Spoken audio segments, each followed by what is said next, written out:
जो राम को लाए हैं हम उनको लाएंगे, यूपी में फिर से हम भगवा लहराएंगे का गाना गाने वाले कन्हैया कुमार मित्तल अब न घर के रहे न घाट के, क्योंकि भारतीय जनता पार्टी ने उनको पंचकुला से टिकट देने से इनकार कर दिया। नमस्कार दोस्तों, मैं अनुराग ओझा, मैं मौजूद हूं अभी दिल्ली में। साहब, कन्हैया कुमार इस समय सुर्खियों में है। कन्हैया कुमार मित्तल जो लगातार भाजपा के लिए बड़े बड़े गाने गाते थे, कभी योगी जी के समर्थन में तो कभी मोदी जी के समर्थन में, लेकिन इस बार भारतीय जनता पार्टी ने उनके साथ में खेला कर दिया। और ये खेला भारतीय जनता पार्टी लगातार उन तमाम लोगों के साथ करते आई है जो उनका चरण चंबुकम करते हैं। साहब, मैं आपको बताऊंगा, पहले कन्हैया कुमार मित्तल भारतीय जनता पार्टी का जिस प्रकार से चरण चंबुकम करते थे, इससे ही लगता है कि आने वाले समय पर सांसद बन जाएंगे। लेकिन जैसे ही हरियाणा के पंचकुला से उन्होंने विधायकी का टिकट मांगा, भाजपा वालों ने कहा टाटा बाय बाय खत्म। मतलब भारतीय जनता पार्टी को बड़ा झटका मिल गया जो कन्हैया मित्तल जी सोच रहे थे। मैं आपको साहब बताता हूं, जनता जो राम को लाए हैं हम उनको लाएंगे का गाना गाने वाले मित्तल कांग्रेस में होंगे शामिल। बीजेपी बोली हमारा नहीं, उन्हें सनातन का प्रचार किया। अब आप सोचिए कि भारतीय जनता पार्टी के लिए गाना गाया उस बेचारे ने, मुझे उस बेचारे पर आप दया आती है। और उस बेचारे को आज भारतीय जनता पार्टी दरकिनार कर रही है, कह रही कि गाना गाए थे सनातन के लिए। साहब, जब भारतीय जनता पार्टी के लिए गाना गा रहा था आदमी, तब भारतीय जनता पार्टी अपने चुनाव प्रचार में बजाती थी।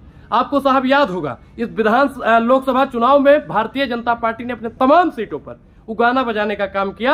और मैं मेरठ में था साहब, मेरठ में मैं गया था और वहां पे मैंने देखा ये गाना बज रहा था, जो राम को लाए हम उनको लाएंगे, जहां पे अरुण गोविल जी चुनाव प्रचार में थे, मतलब कर रहे थे, लोकसभा चुनाव लड़ रहे थे। कन्हैया मित्तल भजन गायक और वे एक बीजेपी के कट्टर समर्थक माने जाते थे, लेकिन अब खबर आ रही कि वो कांग्रेस में शामिल हो सकते हैं।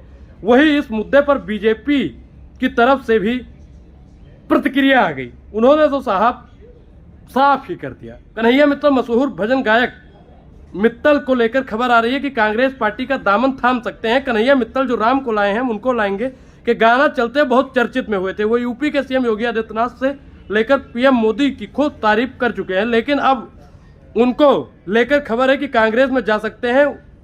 इसलिए निजी चैनलों के इंटरव्यू में कन्हैया ने इस बात की पुष्टि की है कि वही बीजेपी की तरफ से यह बयान आया है कि कन्हैया मित्तल बीजेपी का नहीं बल्कि सनातन का प्रचार कर रहे थे। दरअसल एक निजी टीवी चैनल में बातचीत करते हुए कन्हैया मित्तल उन्होंने कहा कि कांग्रेस के लिए हमेशा दिल में सॉफ्ट रहा है, मेरे मन में कांग्रेस है। भैया, कन्हैया मित्तल ने कहा था कि हमारे मन में कांग्रेस है। अब आपको बता दूं कि महाभारत द्रौपदी, जुआ और पांडवों का जिक्र कर ब्रिजभूषण ने हुड्डा परिवार पर किया प्रहार, बोले उन्हें जवाब देते हुए बनेगा। कन्हैया, राम मंदिर का उद्घाटन मनमोहन सिंह जी करते तो हम उनके नाम से भी भजन बना देते। साहब, ये कन्हैया मित्तल का बयान है। आप लोग बताइए कि कन्हैया मित्तल अब भारतीय जनता पार्टी से तो साहब उनका पलड़ा साफ हो चुका है। अब वो क्या भारतीय जनता पार्टी छोड़ के कांग्रेस का दामन थामेंगे? क्या उनको कांग्रेस पार्टी हरियाणा से टिकट देगी? ये सब जानना साहब बेहद ही जरूरी है। पूरी बातचीत पर आपकी क्या प्रतिक्रिया? अपनी प्रतिक्रिया जरूर दें। अभी तक आपने हमारे चैनल को ज्वाइन नहीं किया है तो ज्वाइन करना भी बेहद जरूरी है। हंसते रहिए, मुस्कुराते रहिए, देखते रहिए क्रांतिकारी। जय भीम।